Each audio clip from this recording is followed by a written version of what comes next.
인사합시다. 생명이 약동하는 봄입니다. 인사해보세요. 4월 셋째 주에 나온 여러분들 모두를 주님의 이름으로 축복합니다.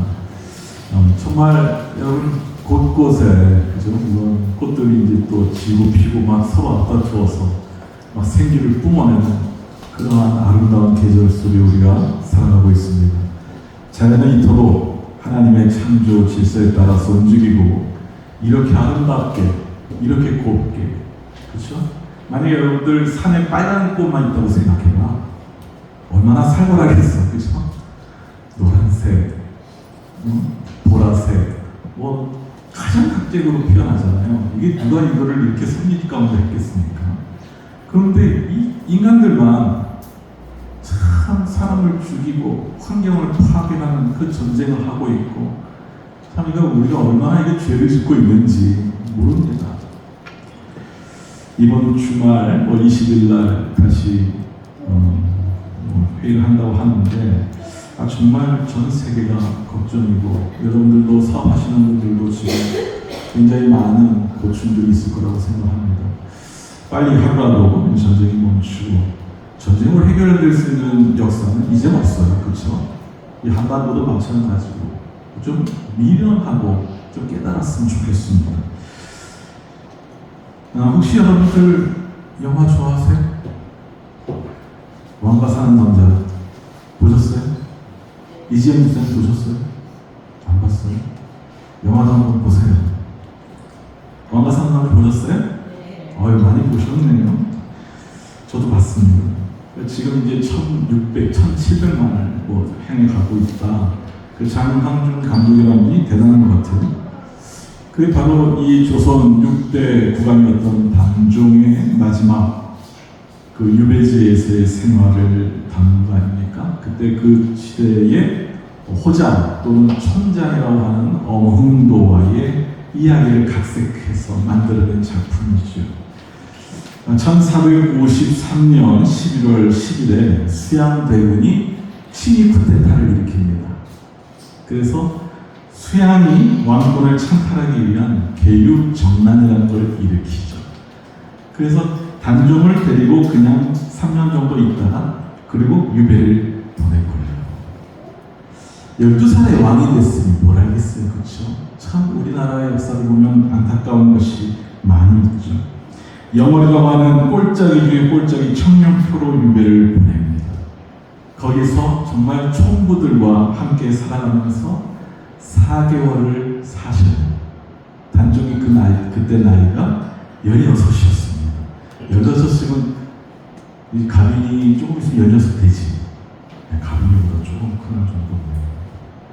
한참 꽃다운 나이. 꽃도 아니죠. 이제 막 몽골이가 막 맺혀지는 그 정도의 나이일까요? 감수성도 예민하고 여리여리한 모습. 그리고 거기에 있는 사람들과 최고 권력의 정점에서 내려와서 그 낯설고 물스러운 그 촌에 와서 그들과 함께 살면서 거기 있는 사람들은 단순히 인간적인 모습을 보는 거예요. 그래서 어문돌아가는 이 촌장이 아마 거기서 감동을 굉장히 많이 받은 것 같아요. 저 임금님도 결국 사람이구나. 그리고 우리와 같은 여러분 지금이야 우리가 대통령 용 대놓고 얘기해도 뭐라 그러지 않지만 그때 임금님은 하늘이잖아요. 임금을 볼 수가 없잖아요. 만약에 왕이 행차하신다, 여러분 피막골이라고 종로에 가면 피막골 있지 않습니까? 그럼 임금님이 행차하신다. 그 마차를 볼 수도 없고 여하튼 자기가 하고 있는 일을 중단해야 되니까 다 사람들이 마차 피해서 들어간 골목이 피막골이에요. 근데 그 분을 직접 뵙는 거죠. 근데 뵙는데 너무 인간적인 모습을 서로 공감하는 거예요. 단종도 또 어문도도. 이게 4개월입니다. 그리고 거기에는 이제 야사 이런 걸 섞어서 한 거지만 나중에 세조가 내려준 사약을 먹게 되는데 그거 못 먹으니까 끈을 매가지고 어문도가 가자고요 하면서 끌잖아요. 아주 그 부분에 많은 분들이 울었다고 하는데 사실 그거는 확실하진 않아요.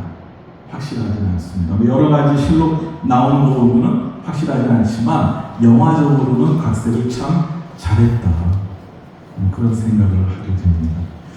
단종이 그 유배지에서 마지막 최후를 보내죠. 16의 꽃, 정말 좀 봉오리, 꽃봉오리 같은 나이에 죽음을 당해요. 뭐 자살이다 하는 얘기도 그것도 거의 대부분 정설은 타살이다 이렇게 얘기를 하죠. 죽임을 당합니다. 그리고 세조가 명을 내립니다. 만약 단종의 시신을 거둔 자 3대를 멸할 것이다. 이거는 어명이에요. 이거는 정말 하늘의 음성이에요. 이걸 어기고는 안 돼요. 근데 단 한 사람, 어문도가 그 단종의 시신을 수습하죠. 그리고 자기 아들 셋과 함께 그 시신을 수습합니다. 그리고 그날 그 밤으로 그 집안은 다 뿔뿔이 흩어져서 서로가 서로의 연락도 모르고 어떻게 사는지도 모르고 가정이 해체되는 그 마지막을 맞이하게 되는 거예요. 저는 그 영화를 보면서 참 그 시대뿐 아니라 오늘날도 마찬가지겠죠. 어떠한 억울한 죽음, 눈 감지 못하는 죽음. 단종이 죽으면서 눈을 감았을까? 저는 아마 못 감지 않았을까 생각을 해요.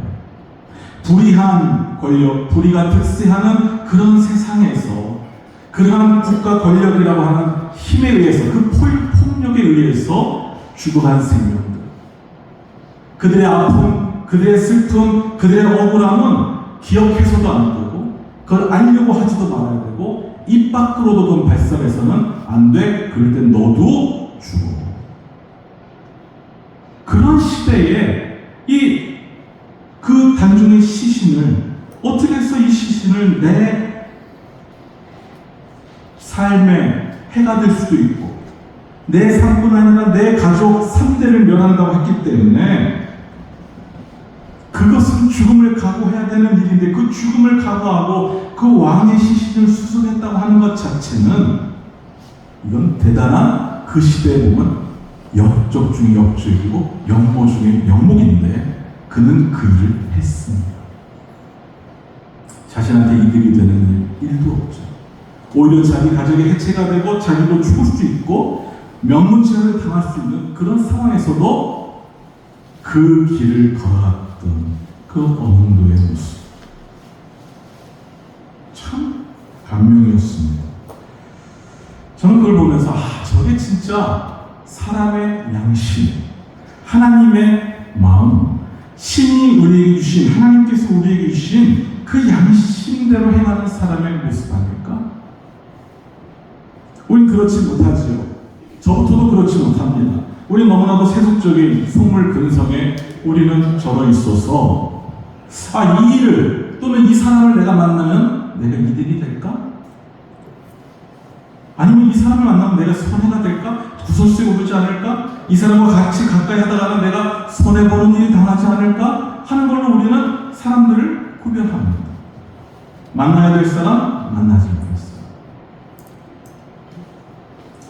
이유를 쫓아가고 돈을 숭배하는 세상에 살다 보니까 우리는 지금도 수많은 사람을 죽이고 다치게 하는 전쟁이 이유 내 논리로 굴러가는 것에 너무 익숙해져 있습니다.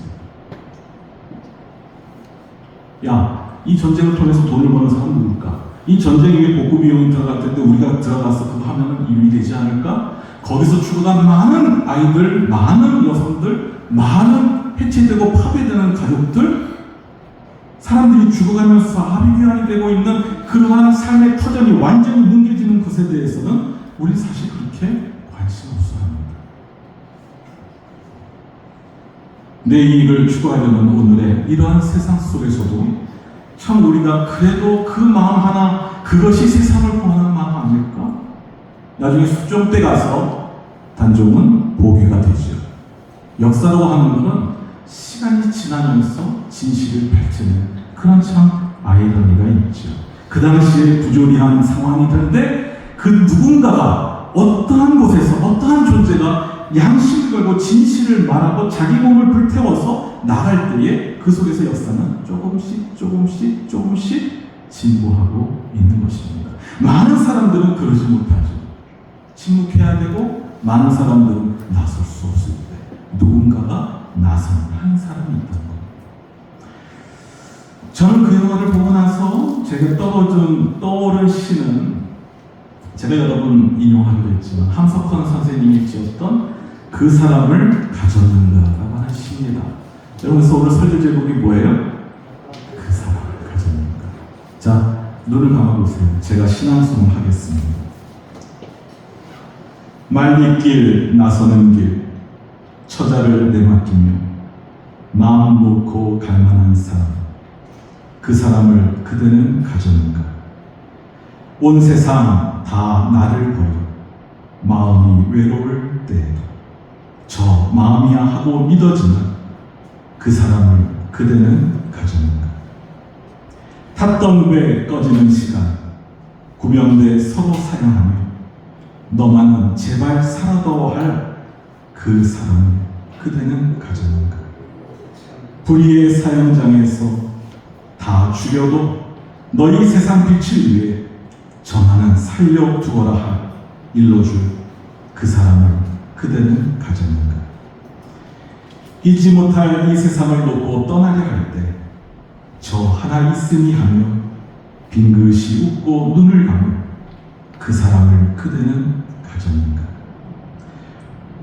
온 세상의 찬성보다도 아니 하고 가만히 머리 흔들 그 한 얼굴 생각에 알뜰한 유혹을 물리치게 되는 그 사람을 그대는 가졌는가. 아마도 단종에게 있어서는 어문도는 그 사람이었을 것입니다. 아마 단종은 죽어가면서도 그 어문도를 생각하면서 기뻤지 않았을까? 저는 그런 생각을 해봤습니다. 여러분, 세상살이 지금 60여 년, 70여 년, 80여 년 하시면서 지금 제가 읽어드린 시에 그 사람을 그대는 가졌는가에 대해서 여러분 한번 스스로 질문해 보세요. 있으세요? 그런 사람?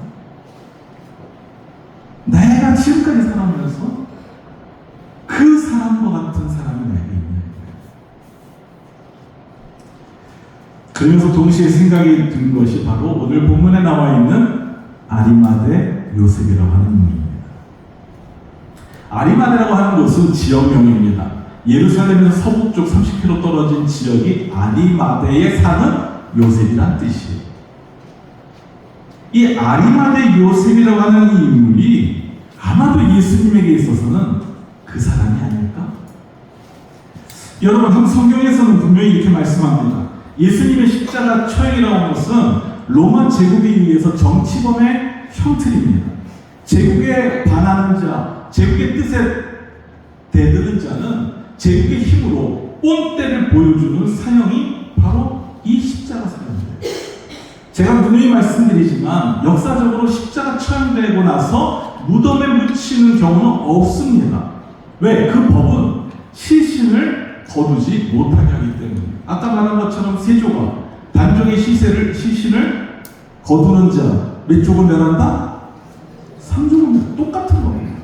로마에 저항했는데 로마에게 저항된 놈의 시신을 수거한다? 말도 안 되지. 똑같이 죽이는 겁니다. 그래서 십자가의 처형에서 시신은 그냥 널려놓는 거예요. 새들이 뜯어먹고 짐승들이 뜯어먹어서 시신이 너덜너덜해지고 썩은 냄새가 진동할 때까지 놔두는 거예요. 봐라, 까불면 너도 저렇게 된다 이거죠. 근데 여러분, 이 아리마대 요셉이라고 하는 사람이 빌라도 앞에 씁니다. 여러분, 빌라도 누구예요? 당시 최고 권력자예요. 총독입니다. 빌라도 앞에 서가지고 오늘 성경 말씀 보면은 아까 이상철 목사님 읽어주시는데 23절에 23절에 보세요. 아리마대 요셉이 와서 어떻게? 네? 뭘로 되어 있어요? 여러분 성경에는? 당돌이. 이건 당당하게 뜻이 있습니다. 이건 대놓고 라는 뜻이 있습니다. 이거는 바로 당대 최고의 권력자 앞에 나와서 당돌이는 대놓고 아주 당당하게 주장을 합니다. 뭐라고 주장합니까? 예수의 시체를 달라. 아니, 좀 예수님의 시체를 좀 혹시 불편하지 않으시면 뭐 제가 이렇게 저렇게 얘기해가지고 예수의 시체를 좀 제가 가져가면 안 될까요? 이런 게 아닙니다. 가서 어떻게 했다고요? 대놓고 예수의 시체를 나에게 달라. 이렇게 얘기합니다. 여러분, 이건 아까 제가 말한 거에 비춰보면 이 지금 아리마다의 사람 요셉은 뭐를 건 거예요? 자기의 목숨을 건 거예요. 왜? 그 당시에 용납이 안 되거든요. 근데 이 아리마다 요셉이라고 하는 사람이 그걸 달라고 하니까 그럼 벌써 이렇게 빨리 죽었냐? 빌라가 얘기하고 백부장이 알아본 다음에 45절에 보면 요셉에게 어떻게 합니까? 시체를 그냥 줘요. 너무 희한하잖아요. 여러분, 만약 저나 여러분 같은 분들이 가가지고 대통령 만나러 왔다 아마 얘기하고선 저 청와대 가가지고선 막 얘기하거나 대통령 만나줍니까? 안 만나줘요. 우린 만날 수가 없어요. 이 당시는 더 하지 않습니까? 빌라도 총독 앞에 나갈 수 있는 사람? 이 사람은 평범한 평민이 아니구나. 아리마다 요셉은 그냥 평범한 시민은 아니야. 이 사람은 권력이 있는 사람이구나. 이 사람은 빌라도조차도 함부로 대할 수 없는 사람이구나 하는 걸 우리가 직감적으로 알 수가 있습니다. 여러분, 십자가 처형이 얼마나 잔혹하고 얼마나 무서운지 그 잘났다고 하는 베드로조차도 나는 다른 제자 타버려도 나는 주님 버리지 않겠습니다. 도마라고 하는 제자 뭐라 그럽니까? 예수와 함께 죽으러 가자 이렇게 했던 제자입니다. 근데 그 당당했던 모습, 그들이 갖고 있는 신념이 십자가 앞에서 와르르르르 무너져. 여러분, 우리 신앙도요, 평안하고 아무 일 없을 때는 신앙 좋아 보여요. 그냥 신앙생활 잘하는 것 같아요. 근데 정말 그런 일을 당했을 때, 어려운 일을 당하거나 그럴 때 그 사람의 신앙의 모습이 본전이 나오는 거예요. 아무 일 없을 때는 다 괜찮은 거죠. 근데 어떠한 사건에 대해서 그 사건을 대하는 태도를 보게 되면 그에게 신앙이 있는가 볼 수가 있는 거예요. 하나님께서도 사람을 쓰실 때 그냥 안 쓰십니다. 반드시 시험하십니다. 훈련하십니다. 하나님께서도 그를 속된 말로 굴린다 그러죠. 굴려보십니다. 이스라엘 백성들이 광야에서 굴른 이유가 뭐예요? 그들 속에 알게 모르게 젖어있는 노예 근성, 자유로 갈 수 없는 노예 근성, 빼기면 하나의 학교와 같은 시험대와 같은 거예요. 오늘도 저와 여러분도 마찬가지입니다. 우리가 시간 다 좋아 보이는 것 같지만 결정적인 순간에 우리의 삶의 태도가 어떠냐, 주님 걸 보고 싶으시고.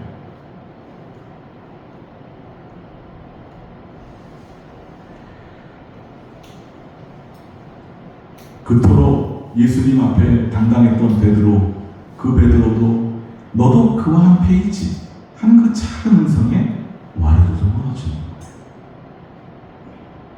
난 신앙 있는 사람인 것 같고, 나는 믿음 있는 사람인 것 같고, 나는 괜찮은 목사인 것 같고, 괜찮은 장로인 것 같고, 그런데 정말 우리가 십자가 앞에서 무너져요. 신념 갖고는 안 돼요. 할 수 있다고 하면 된다, 그거 갖고 안 돼요. 신앙생활이라고 하는 것은 내 신념과 내 의지만 가지고 안 돼요. 철저하게 그거를 경험하게 되는 거죠. 근데 너무 희한한 건 이 아리마다 요셉이라고 하는 인물은 그게 돼요. 모든 제자들이 다 도망간 상황입니다. 그 예수님 주변에 아무도 없습니다. 그리고 예수님이 죽어 매달려 있는 그 상황입니다. 십자가에. 그리고 그 예수님의 시신을 내가 거두어야겠다 생각하고 그 마음은 있을 수 있어요. 베드로도 있을 수 있고, 도마도 있을 수 있고, 다 요한도 있을 수 있고, 다 있잖아. 그래도 내가 3년이나 주님하고 쫓아다녔던 주님이 죽으셨는데 그 시신에 대해서 저거 어떡하나? 짐승이 와서 뜯어먹고 저거 이 생각 다 있잖아요. 생각은 있는데 이거를 행동으로 할 수 있는 사람은 아리마다 요셉 하나였던 거예요. 기가 막히지 않습니까? 그 한 사람, 바로 예수님의 그 한 사람이 아리마다 요셉이었다. 저는 그 생각이 드는 거예요. 너무 고마웠지 않을까요? 성경에 보게 되면 아리마다 요셉에 대한 표현이 네 복음서에 다 나와 있습니다. 그만큼 중요한 사람. 우리가 이런 본문을 보게 되면 아리마다 요셉을 가리켜서 이렇게 말합니다. 명망이 있는 의회 회원이라고 얘기합니다. 그는 명망이 있는 사람, 그는 덕망이 있는 사람이라고 하는 것으로서 얘기를 합니다. 이게 마태복음에 나와 있는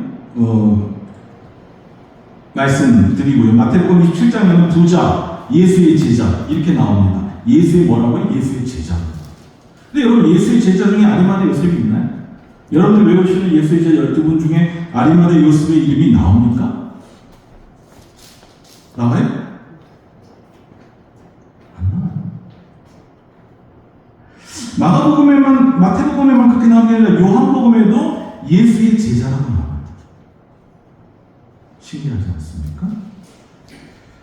누가복음에 보면 착하고 의로운 사람, 공의회원, 하나님 나라를 기다리는 사람. 오늘 본문에도 명망 있는 의회회원, 하나님 나라를 기다리는 사람. 하나님 나라를 기다리는 사람이라고 하는 게 복음서, 지금 우리가 읽었던 마가복음, 또 요한복음에도 있고 누가복음에 있고 하나님 나라를 기다리는 사람이 공통점이고, 또 하나는 공의회 회원이라고 하는 게 나와 있습니다. 의회 회원이 지금 읽었던 마가복음에도 있고 누가복음에도 있고 의회 회원이 있고, 부자라고 하는 것은 마태복음 한 번밖에 없어요. 그러니까 미뤄보건대 의회 회원은 그 당시 의회는 사내들인 공의회예요. 사내들인 공의회는 국회와 같은 곳입니다. 71명 또는 72명의 사람들이, 민족의 지도자가, 그 당시에는 이스라엘 백성들이 로마의 식민지였지만 식민지 내에서 빌라도 총독에 의해서 다스리는 나라였지만 그래도 나름대로 자치적인 기구를 이끌 수 있는 그런 정부 역할을 하는 게 사내들인 공의회였어요. 여기에 회원이 있다는 회원. 그럼 여러분 그 당시 기득권 중에 기득권입니다. 그 당시에 배울 만큼 배운 사람입니다. 여러분 사내들인 공의회 회원 아무나 하는 게 아니에요. 언어가 되어야 돼요. 헬라어도 해야 되고요. 히브리어도 할 줄 알아야 되고요. 그런 언어가 완벽하게 되는 사람들이어야 돼요. 그래야 로마의 뜻도 알고 또 백성들의 뜻도 알 거 아닙니까? 성경의 말씀도 알고. 입법, 행정, 사법에 대해서 빠삭해요. 공부 많이 한 사람들이 지도자 되는 거예요. 그럼 이런 사람이 예수의 제자가 된다? 여러분 이거는 참 기적 같은 일이에요. 여러분 만약 누구의 제자가 된다고 생각해 봅시다. 여러분 만약 누구를 쫓아고 뭐 한다고 해서 하다 못해 그 사람이 나보다 나은 게 있어야 돼? 없어야 돼? 나보다 나아야지. 나보다 가방줄이 좀 긴다든가, 나보다 외모가 출중하다든가, 나보다 가진 게 많다든가, 이런 사람들 배운 게 이러면 우리가 그래 하고 가잖아. 근데 여러분 나보다 한참 못 배워갖고 한참 후진대 살고 있고 한참 그런데 내가 그 사람 제자가 될 수 있어요? 근데 이 사람은 그게 되는 사람. 아리마대 요셉이라고 하는 인물에 대해서 성경에서는 그는 가질 만큼 누릴 만큼 가지고 있는 사람이었고, 그는 배울 만큼 배운 사람이었고, 그는 공의회 회원이었고, 그는 하나님의 나라를 어떻게 했던 사람이다? 기다리고 있었던 사람이다. 이게 중요한 거예요. 아리마대 요셉의 중심에는 뭐가 있었습니까? 하나님의 나라라는 게 있어요. 근데 여러분 제가 누누이 말씀드리지만 예수님께서는 그 하나님의 나라를 위해서 오셨고, 그 하나님의 나라를 가르치셨고, 그 하나님의 나라를 살아내셨고, 그 하나님의 나라 때문에 죽임을 당하신 거예요. 예수님이 가르치는 하나님의 나라, 예수님이 살아서 보여주신 하나님의 나라가 아리마대 요셉에게 공감이 되는 거예요. 아, 그래, 맞아. 그래, 저게 바로 하나님께서 우리를 창조하신 거고, 이 땅에서 우리가 하나님의 나라를 살아내야지 하는 것이 공감이 돼. 근데 아리마대 요셉은 대놓고 내가 하나님의 예수님의 제자는 말을 못했다고 성경은 얘기해요. 왜? 두려워서. 이렇게 표현을 합니다. 자기도 자기가 갖고 있는 위치가 있어요. 자기가 만나는 관계가 있어요. 근데 내가 갈릴리의 예수의 제자라고? 이렇게 되면은 그것까지는 아닌데, 거기까지 못하는 거예요. 두려워서. 성경이 이렇게 합니다. 두려워서 예수의 제자인 것을 숨긴 거예요. 그러니까 숨어있는 제자, 은익되어 있는 제자예요. 요한복음을 보게 되면 비슷한 또 한 명의 사람이 나와요. 그 비슷한 또 한 명의 사람은 니고데모라는 사람이 또 있습니다. 그 사람 역시도 예수님과 가까이 갔던 사람이고, 또 한 명의 사람이 나와요. 바로 그 사람은 여러분들 잘 아는 바돌로메와 같은 사람. 그런 사람도 마찬가지입니다. 바돌로메가 이름이 나다나엘이에요. 나다나엘, 바돌로메는 바돌로메의 아들, 바라고 하는 건 아들이거든요. 바돌로메의 아들 나다나엘이에요. 여러분 나다나엘이 뭡니까? 나다나엘. 누가 불렀죠? 예수님 쫓아가자고 메시아를 내가 봤다고 해서 나랑 같이 예수 메시아 보러 가자 했던 사람이 누굽니까? 빌립이에요. 빌립의 친구 나다나엘에게 가가지고 내가 메시아를 만났어, 내가 메시아를 봤어, 그 메시아가 드디어 나왔어 라고 얘기를 합니다. 그래?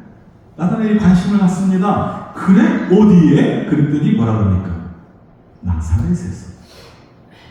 나사렛에서 메시아가 나왔다. 그때 나다나엘도 유명한 말이 있어요. 뭐라 그럽니까? 나사렛에서 무슨 선하게 나겠어. 이거는요, 나다나엘이 한 얘기가 아니에요. 이거는 그 당시 유대인들의 관용구입니다. 관용구. 에이, 엽전들이 뭐 다 그렇지. 옛날에 이런 걸 많이 썼잖아요. 한국 사람을 비하하는 거리로 하는 말들, 이 관용구예요. 나다나엘이 그걸 그대로 옮긴 거예요. 나사렛은 아주 뭐랄까 좀 불순한 세력들이 모여 살던 갈릴리 지역의 중동네, 그런 데서 뭐 인물이 나겠어, 이거예요. 근데 결국 그도 바돌로베가 되는 거예요. 익명의 제자는 이 아리마대 요셉과 같은 사람, 또 니고데마 같은 사람, 익명의 제자들, 알려지지 않는 제자. 또 명을 해서 이름을 드리는 제자도 있지만 숨어있는 제자, 바로 아리마대 요셉이에요. 제자일 수 없는 상황인데 예수님의 제자가 된 거예요. 하나님의 나라를 기다리는 모습이 예수님의 하나님 나라와 딱 맞고, 아, 이게 진짜 진리야, 이게 진짜구나. 진짜 하나님의 나라로 가는 것은 생뚱만을 얻는 것이 아니라, 만약에 메시아와 같이 군사력을 갖고 동원해가지고 칼과 창으로 이 로마 권력을 뒤엎는 그런 메시아가 아니라, 그 당시에는 다 그 메시아였거든요. 서로 사랑하고 섬기고 자기 자신의 것을 주면서 세워가는 그 나라가 진정한 하나님이 원하시는 하나님의 나라구나. 내가 할 수 있는 일부터 하라고 하는 그 예수님 말씀이 진짜구나. 나 아무래도 이 예수님이 나의 스승님이야, 나의 주님이야 하고 지금 따라다니다가 결정적인 순간 십자가에 아무도 제자들이 없는 걸 보고 그는 결심하는 거죠. 나라도 내가 할 수 있는 일을 해야겠다. 내가 가지고 있는 지금 권력과 내가 갖고 있는 힘, 내가 갖고 있는 이 위치에서 할 수 있는 일이 뭘까? 그래, 아무도 나갈 수 없는 빌라도 앞에 가서 내가 시신을 잡는 거죠. 자기는 자기가 할 수 있는 일을 한 겁니다. 나의 이익과 배치되고 서로 내가 양심의 법대로 살다가 나를 죽음으로 내몬다 해도 내가 진실을 따르는 사람으로 예수를, 시신을 거두는 그 일을 해야겠다. 여러분, 아리마대 요셉이 두려웠을까, 안 두려웠을까? 응? 빌라 앞에 서서 시신을 달라고 당당히 얘기했는데 그는 사실 두려웠을까, 안 두려웠을까? 두려웠어요.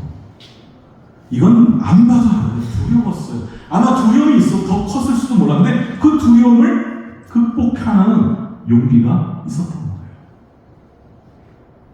이순신 명랑, 여러분, 그게 이제 우리나라 최고 많은 인원들 동원할 텐데 거기서 이순신 장군이 얘기하는, 신에게는 몇 척의 배가 있다?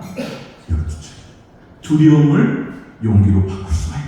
이 명대사가 나오잖아요.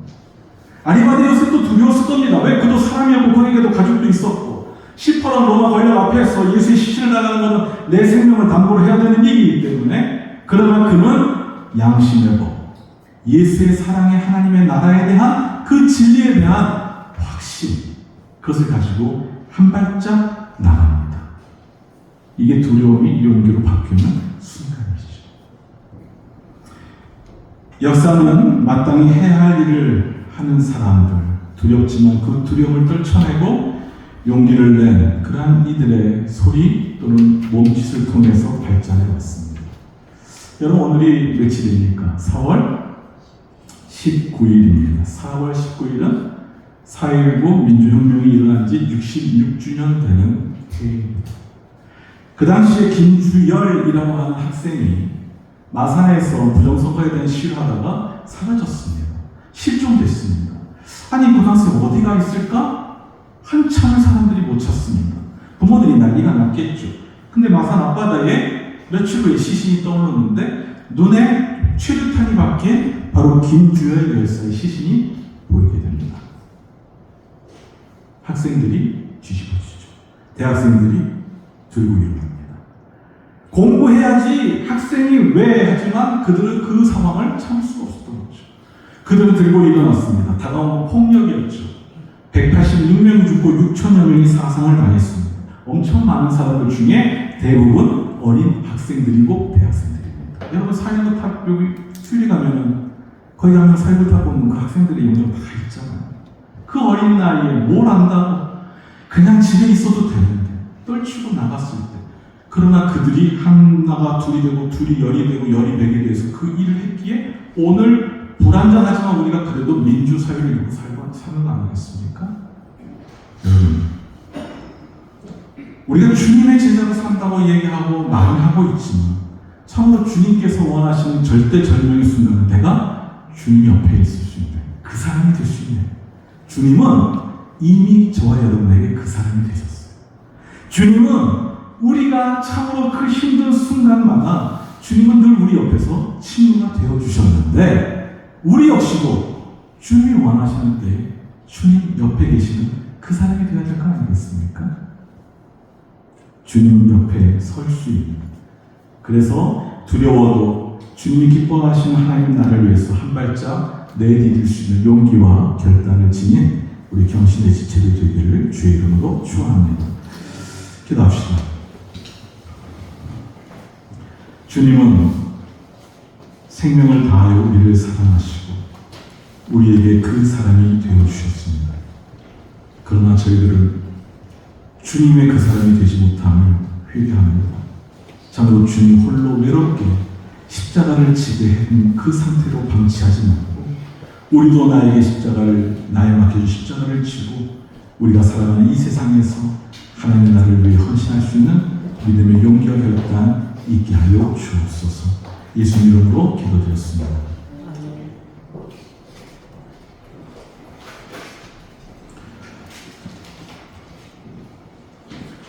교회 소식입니다. 저는 이번 주간에 일본 선택 탐방을 하고 있습니다. 후쿠오카와 나가사키를 다녀서 옵니다. 우리 임정민 목사님 내용과 함께 다녀오겠습니다. 청대하나 선교회 사생대회가 25일 토요일 장옥진 미술관에서 있습니다. 우리 안주지방 헛선 부문 목회자 모임이 돌아온 주일 행복한 교회에서 있습니다. 청대하나 선교회 이해를 추구하는 신앙 마지막 주일 26일을 하도록 그렇게 하겠습니다. 찬양합시다.